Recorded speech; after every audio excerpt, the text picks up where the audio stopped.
as something that is very hard to describe.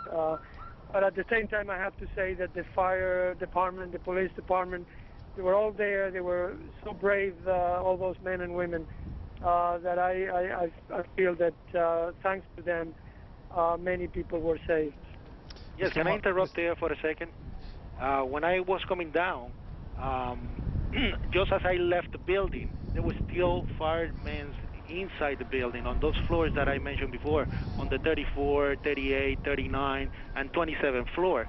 And I'm 100% sure that they didn't make it.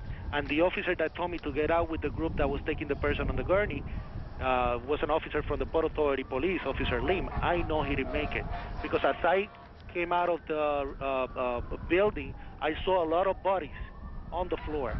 I saw a lady encrusted on the floor. That's probably one of the persons that jumped from the building, if he jumped from the building. But it was like it melted on the floor. That's how bad it was. As I came out of the building, we hear the rumbling, and I was told, run. When I look up, everything is coming down, and I start running as far as I could, and we all jumped under one of the fire trucks, right on time, because everything just came right on top of us. We could have been crushed because the truck was coming down on us, and all of a sudden it stopped, and we were pulled out from under the truck. But I know these officers didn't make it. Mr. Marcos, Mr. Martinez, thank you for your extraordinary descriptions of what was going on in and around the buildings, excuse me, around 9 o'clock this morning, a little before 9, and a little after 9 here in New York. We've heard a number of references today. Certainly the first thing we thought of as we were coming in to the 1993, February 93 attack on the World Trade Center. And as horrible as that was, and it was, 6 people died that day. Many hundreds were injured, but 6 people perished. It is not reasonable to believe that the numbers will be anything like that. They will be far, far worse. And I think we're just beginning to get a sense of the magnitude. CNN's Judy Woodruff in Washington. Judy? Aaron, we're listening to your reporting and the people you've been talking with. I have to say, in stunned silence, none of us ever seen anything close to the magnitude of this horrific events of this morning. Just to quickly recap, 4 commercial airplanes in the United States, 2 United Airlines, 2 American Airlines, have crashed. We know 2 of them went into, and you can see the flights here, American Airlines Flight 11 leaving Boston on the way to Los Angeles. This is one of the planes, American Airlines 77 Dulles to Los Angeles. That plane, that second plane, believed to have crashed into the Pentagon, but again, that's not confirmed. The first American Airlines flight believed to have crashed into one of the World Trade Center towers. United Airlines Flight 93 leaving Newark on the way to San Francisco, believed to have crashed in Pennsylvania near Pittsburgh. And finally, another United Airlines flight believed to have crashed into the World Trade Center.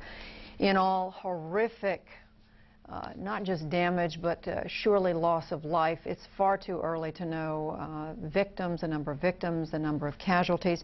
We do have some information we want to share with you. In addition to what you're seeing in New York City, one of those planes, as we said, crashed into the Pentagon. We're going to be taking you there in a moment to our correspondent, Bob Franken.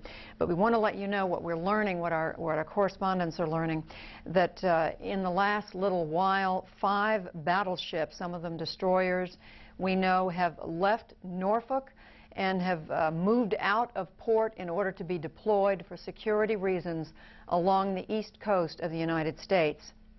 In addition, 2 aircraft carriers that were based in Norfolk, in the Norfolk area, have been moved out to sea and on their way to New York, to the New York area.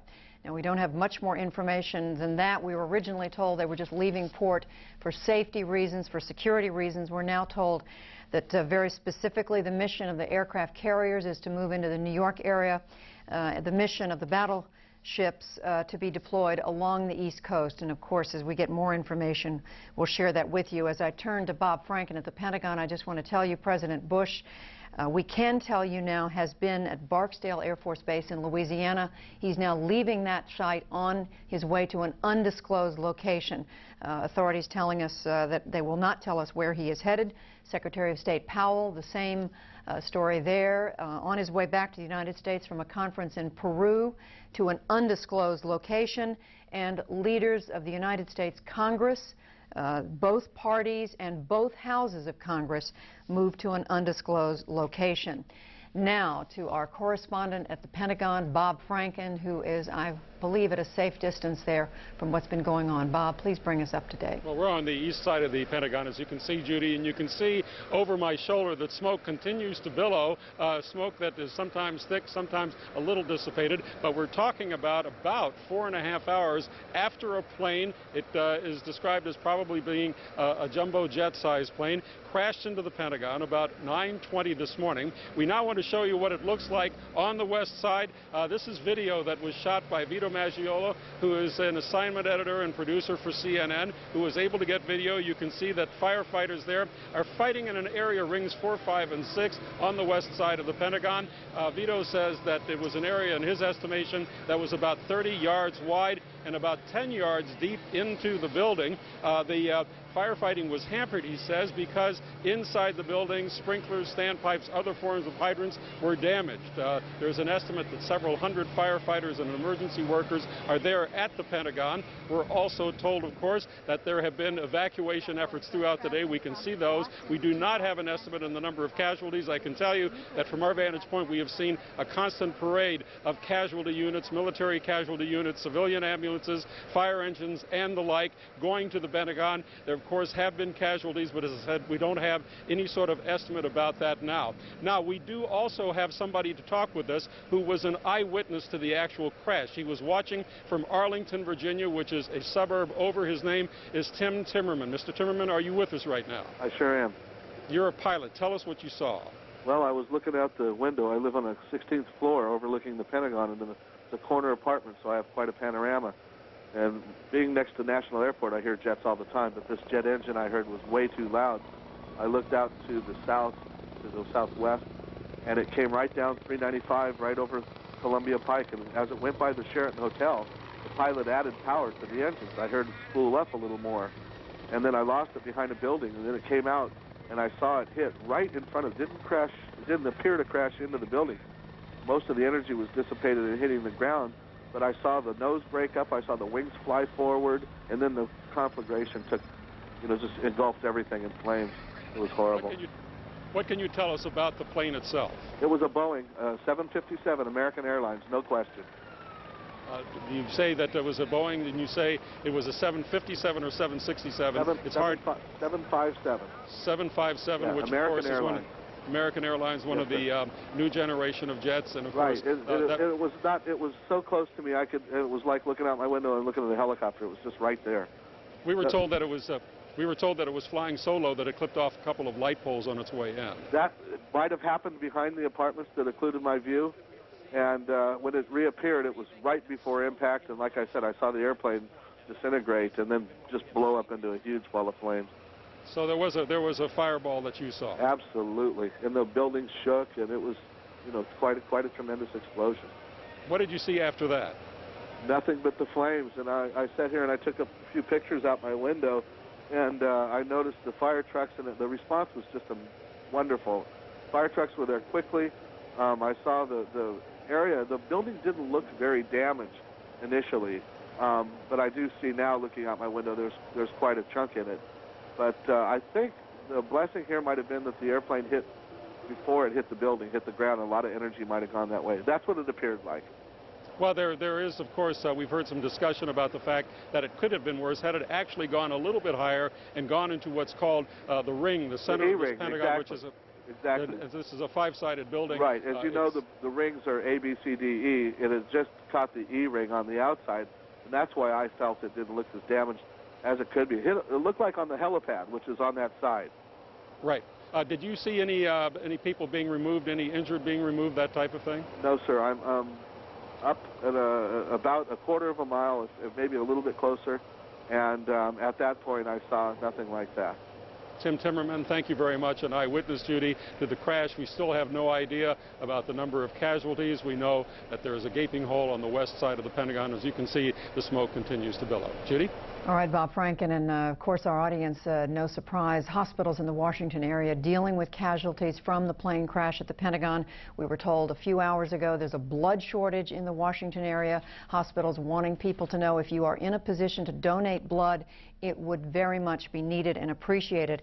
And I just want to quickly say here before we go to the site of the Pennsylvania crash that the D.C. National Guard was having difficulty getting through to people that it needs to mobilize. And this specifically, this is information specific to the Washington, D.C. area. The D.C. Guard wants to alert the 372nd Military Police Battalion and its subordinate companies to report as soon as possible to the D.C. Armory. Now, we got this information just about half an hour ago, and there have been so many other stories and pieces of information coming in. We haven't been able to get this out, but we do want to get it out now.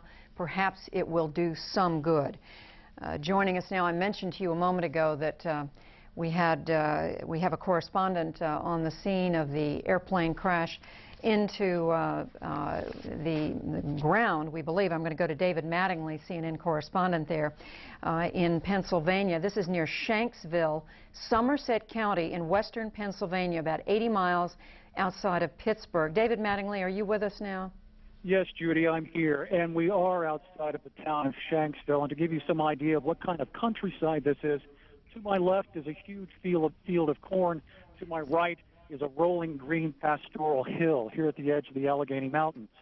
One of the last places you would probably expect to be touched by the violence of an act of terrible terrorism like we have seen today. But people here in the area have reported that they saw the commercial airliner going overhead at about 2,000 to 3,000 feet with no landing gear down. They heard then a loud roar of an engine, at which point the jet climbed and then banked sharply to the left before going down straight on a 45-degree angle. Now, it hit the ground at that 45-degree angle. People here at the scene say there are no large pieces of debris even left from the plane. No hope of, at this point, it seems to be no hope of survivors. There's just about every piece of emergency personnel here from miles around. The mood is considerably calmer, as you might imagine, than what you might see in Washington or New York, but there is a great deal of concern. Schools are being closed, businesses are being closed up into Pittsburgh and other parts of Pennsylvania. Prayer vigils are being reported, scheduled all across this part of Pennsylvania as far as away as Altoona has been reported. Also, at this point, there has been an emergency staging area set up. We are a good ways away from the crash scene, and we will see what transpires here. Judy? David Mattingly on the scene, as we're saying there, near Shanksville, a small town in Somerset County, about 80 miles south of Pittsburgh. This the site of one of the two United Airlines aircraft. This a Boeing 757 left Newark, New Jersey this morning on its way to San Francisco. This is the plane that we know crashed.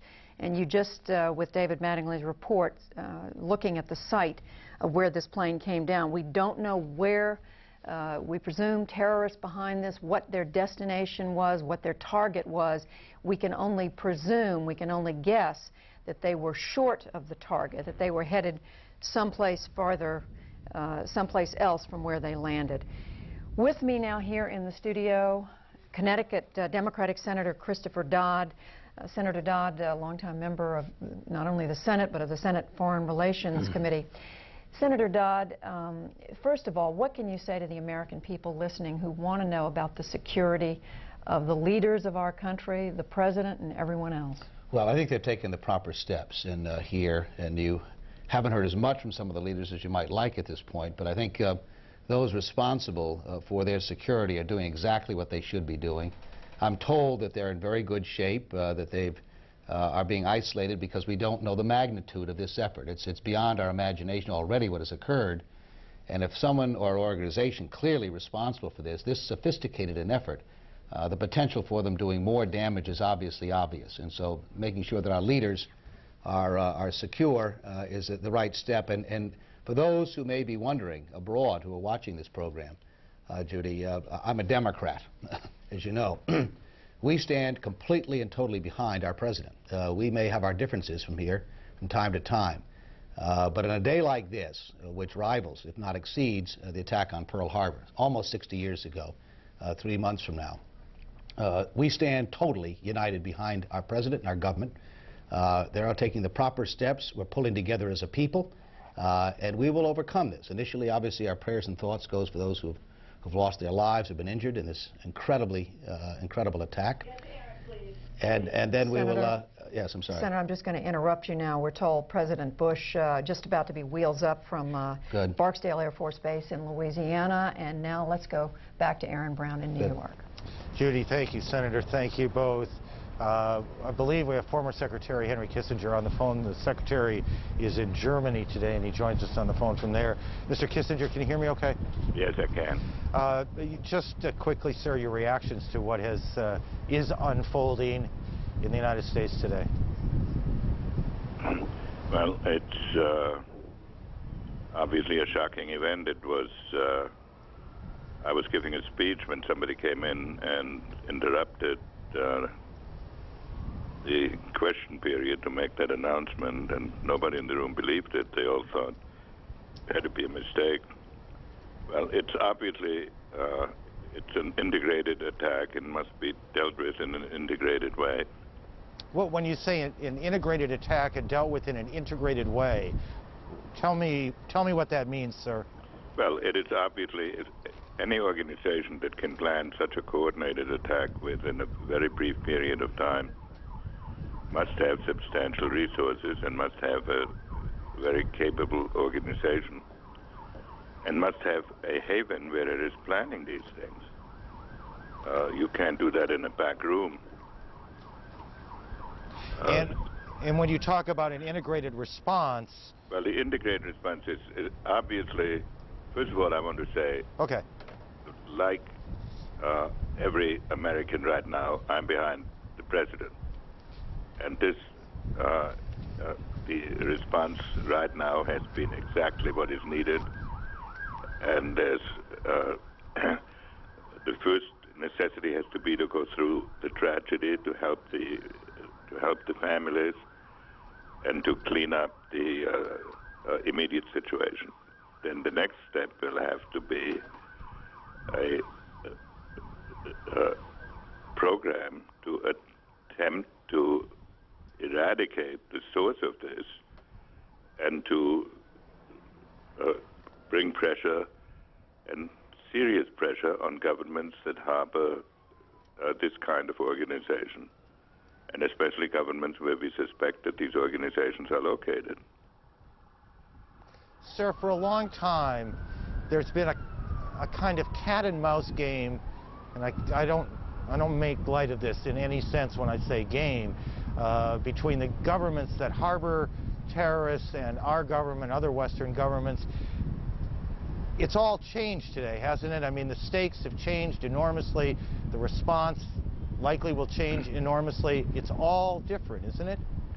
That's correct. When these terrorists dare to attack the territory of the United States, it then becomes a question of the functioning of our society. And we have to protect ourselves, and I'm sure we will. And I think it must now, it's not an isolated attack. It's not just an attack on an embassy, which is bad enough.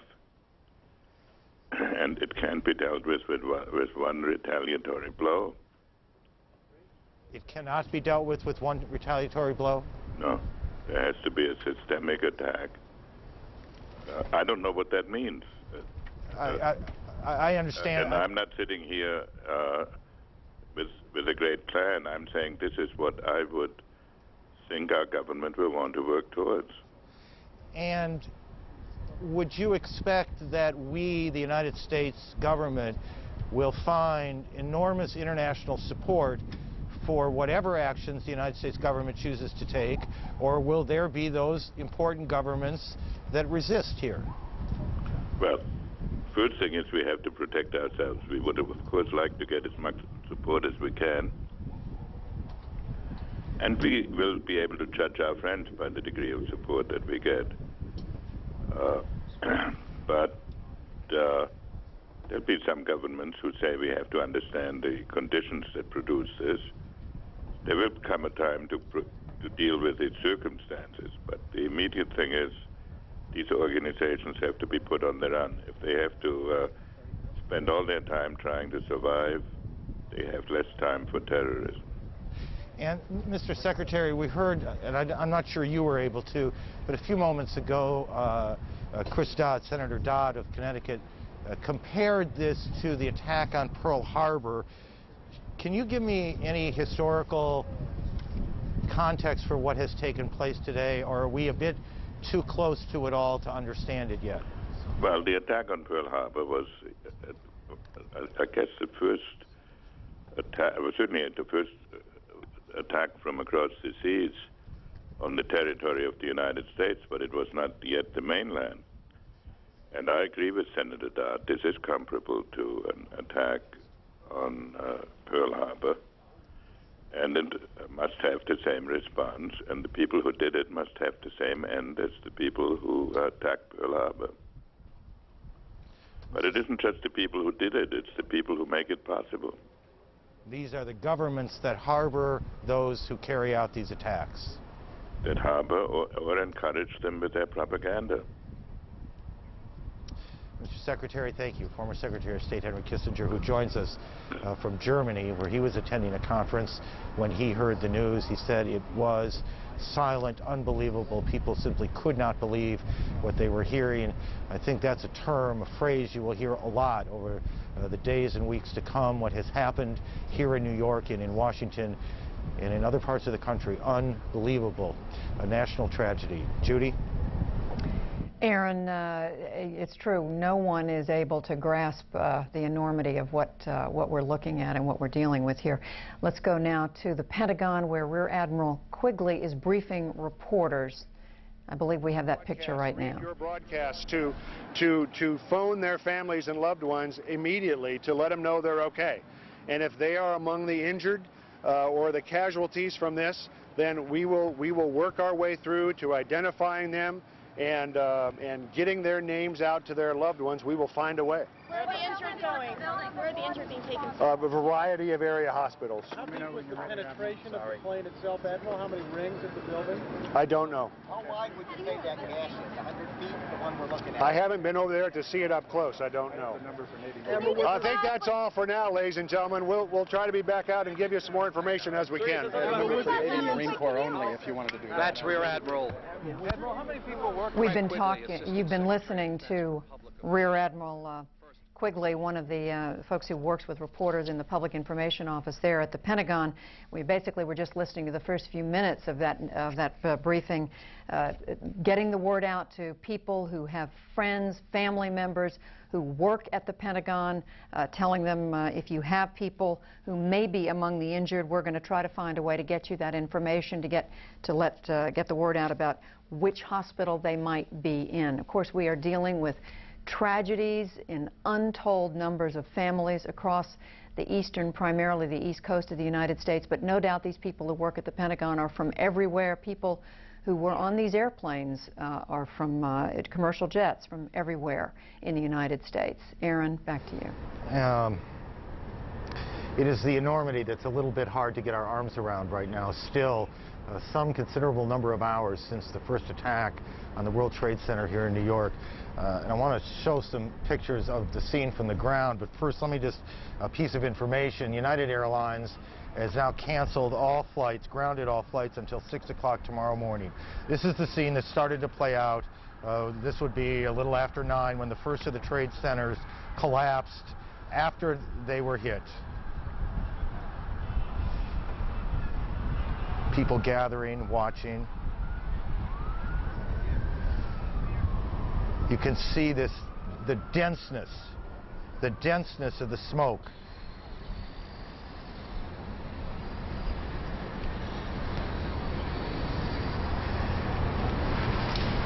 People leaving in a very orderly, calm way.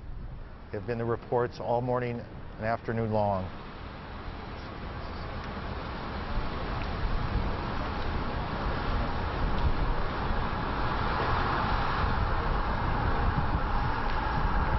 One witness who was in the building talked about coming down the stairwell and that people were very quiet. There was no screaming, no crying.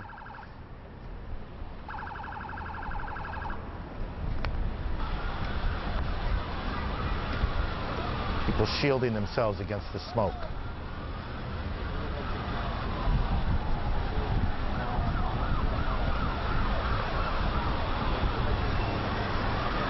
We know that a number of New York City police and fire department personnel have been injured, perhaps some fatally when the buildings collapsed.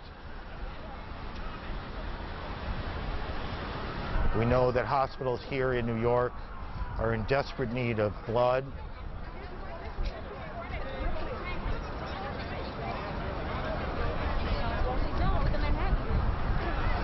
We know that the National Guard will be coming into the city to help in support of the 40,000 members of the New York City Police Department.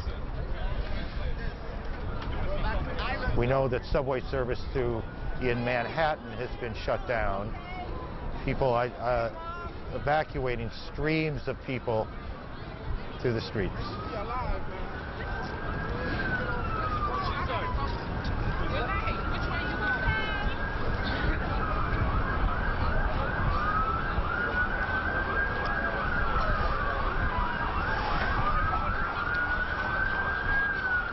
There are 50,000 people who go to work just in the Trade Center buildings, the two towers.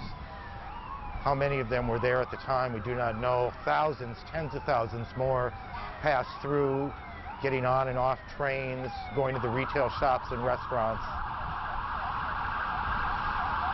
Every one of those lives changed today, as perhaps in some way all of our lives have been changed today.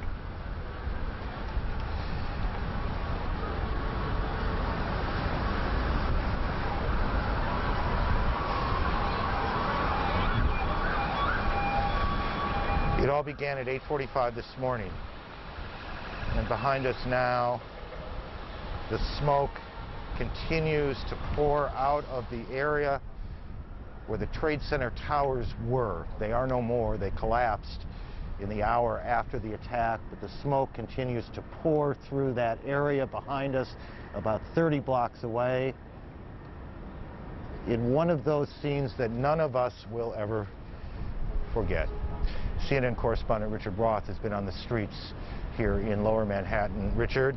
Yes, Aaron, not chaos here. It's almost eerily silent of the march of thousands of New Yorkers evacuating southern Manhattan, looking to go to New Jersey to get off this island. Dazed, stunned, people concerned about loved ones, cell phones not working. New Yorkers are used to coping with a lot of things here. There have been some bombings and hurricanes and calamities, but really nothing like this before. And of course, behind me are the clouds of where the World Trade Center stood, two towers built in 1970. A short time ago, a Port Authority police official, the Port Authority is the state unit that runs, in effect, the World Trade Center, those buildings that formerly existed, and one of the police officials there, William Hall, said there is no search going on right now. He said until the fires go out, until it is safe for his people and other rescue workers to go in, they are not moving in there. He said on an average day, the two World Trade Center towers get 10,000 people each with 5,000 visitors. A New York City police official told us a short time ago that another triage center is going to be set up here on the west side of Manhattan, 33rd Street area in the Jacob Javits Convention Center. This to handle additional overflow from New York City hospitals, which New York City Mayor Rudolph Giuliani says have been doing their best in coping with it, but there have been calls for blood. People here walking by me, someone will point to someone and say, this person was in the World Trade Center, just got out. You can hear behind me, there is the roar of military aircraft, the only aircraft you see in the sky. And usually, as New Yorkers will tell you, you can look up at any time and see a plane. They are up in the sky, concerned look from people who gaze upward, shield their eyes to see just what's going on, and an occasional police helicopter. But here in New York City, there is no search going on. William Hall of the Port Authority said we're going to have to wait until we get things all accounted for before we can go in there. Aaron. Richard, thank you. Richard Roth in Lower Manhattan. Again, just a quick recap for those of you who may just be getting home and hearing these events for the first time. 8:48 this morning, one of those moments that everyone will remember. The first plane, American Airlines Flight 11, Boston to Los Angeles, hijacked, crashed into the First Trade Center tower. At 9:04, the second plane, the United Airlines Flight United 175, Boston to Los Angeles, hit the second tower. About a half hour later, 9:38 Eastern Time, American Airlines Flight 77, Washington Dulles Airport to Los Angeles, crashed into the Pentagon, hitting just short of the Pentagon itself, and perhaps that was most fortunate. And at 10:20 a.m. Eastern Time, United Flight 93, Newark to San Francisco, crashed about 80 miles outside of Pittsburgh. Those are the times and the events. They don't begin to describe what has happened. What has happened is not simply a series of moments, but something much larger. Phil Zappetta is with the American Red Cross, and he is on the phone with us.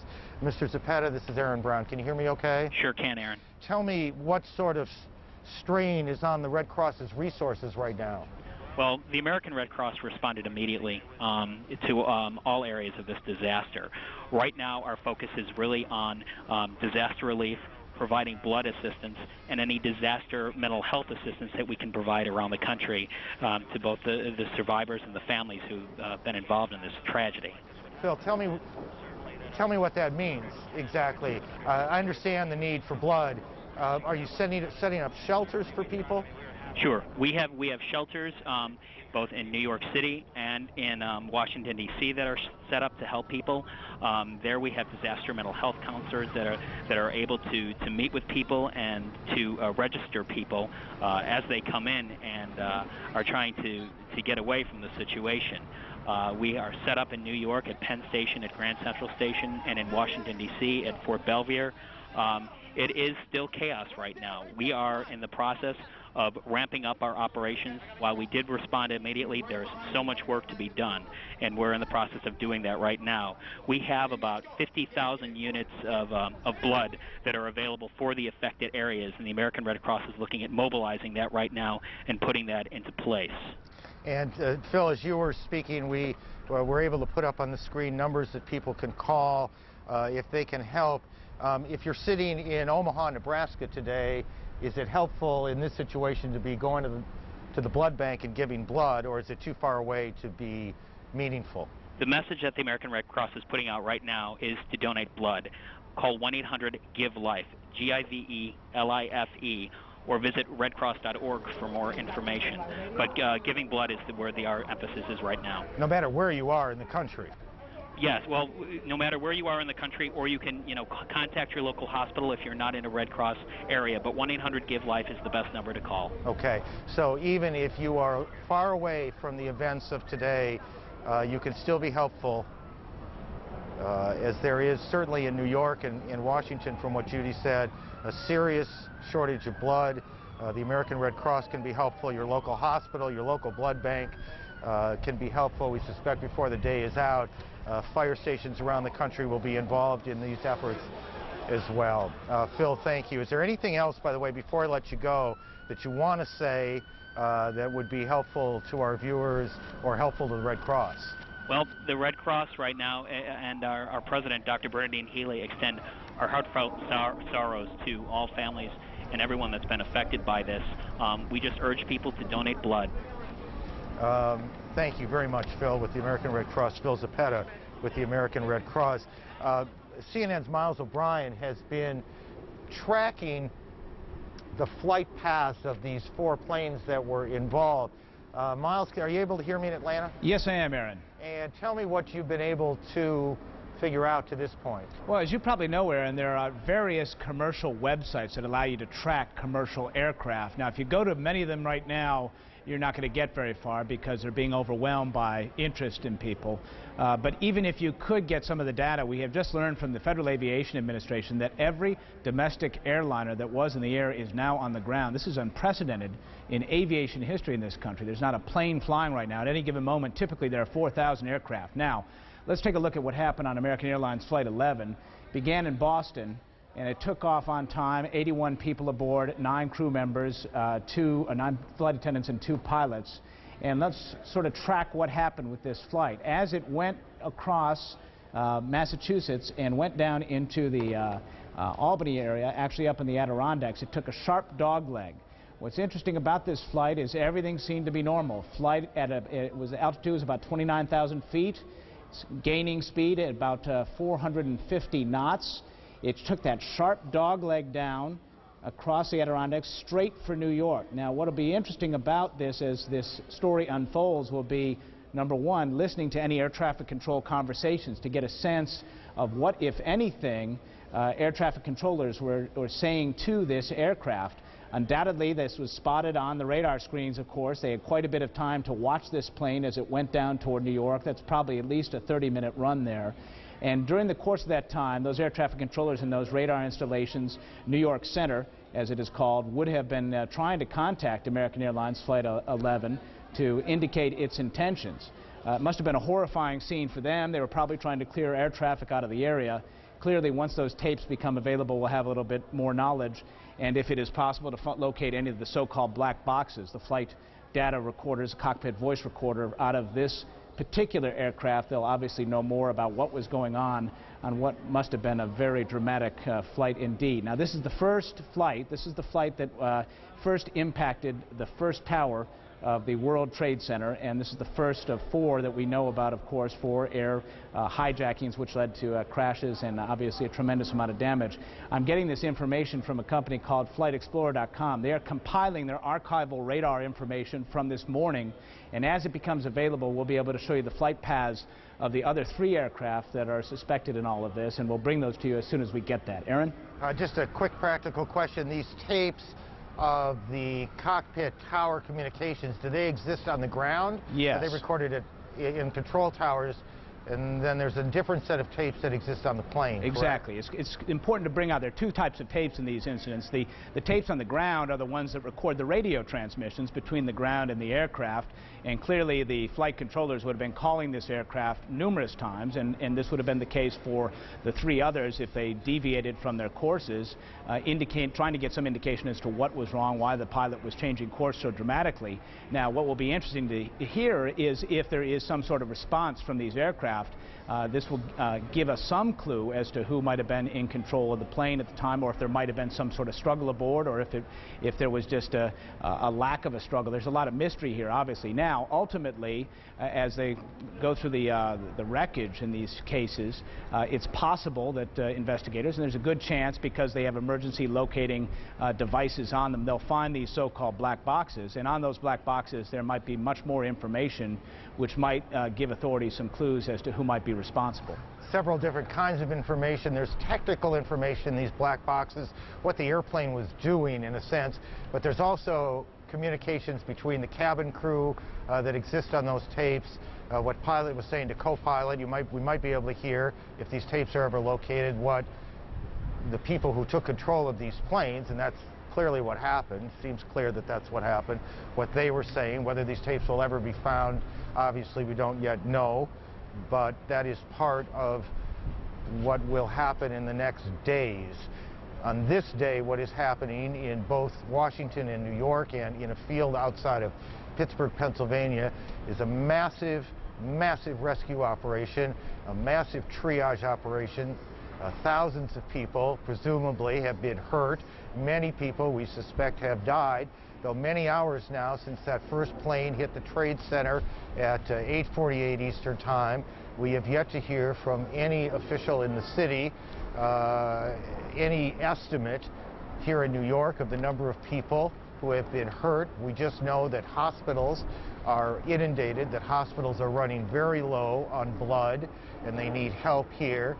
We know that the National Guard will be coming in here to New York to help in support of the New York Police Department. We would add here that a number of members, and we don't know how many, but after the police and fire responded to these 2 planes hitting the Trade Center, Many police officers, many firefighters, many EMS personnel were in the area when the buildings collapsed. How many of them were hurt, we do not know, but we've been told now by two officials or former officials with the city that any number of people, police and fire officials, have been hurt as well. Judy in Washington, Judy Woodruff. Judy. And Aaron, just picking up on your conversation with Miles O'Brien a moment ago, and perhaps you all referred to this, and I apologize if I'm repeating, the Associated Press reporting on a passenger that was on United Flight 93. Now, this is the plane that crashed in Pennsylvania. About 20 minutes before that plane crashed, a passenger with a cell phone locked in a bathroom actually called an emergency dispatcher and shouted into the cell phone, "We are being hijacked, we're being hijacked." They apparently stayed on the phone with this passenger up until the moment when the passenger heard some sort of a loud noise, and then they lost contact. That's just one more piece of the stories, the many, many, many stories that we are pulling together as we watch these developments in Pennsylvania, here in Washington, and of course in New York City. And you just heard Aaron talking about incomplete information about casualties, what hospitals are dealing with. Now, these numbers I'm going to read you right now are only incomplete. We are just beginning to get this kind of information. We're told at Washington area hospitals right now, 53 injured, at least 3 more casualties on the way, although we have to believe that with the commercial jetliner that crashed at the Pentagon, or just in front of the Pentagon, and that was the Boeing 757, and these are the pictures of the Pentagon just outside the Pentagon. 58 passengers on board, 4 crew members and 2 pilots. It is impossible to believe that they did not all perish, and we don't know about others who work at the Pentagon who were in the part of that building that was most affected when that commercial plane went down. We've been talking with a number of people involved in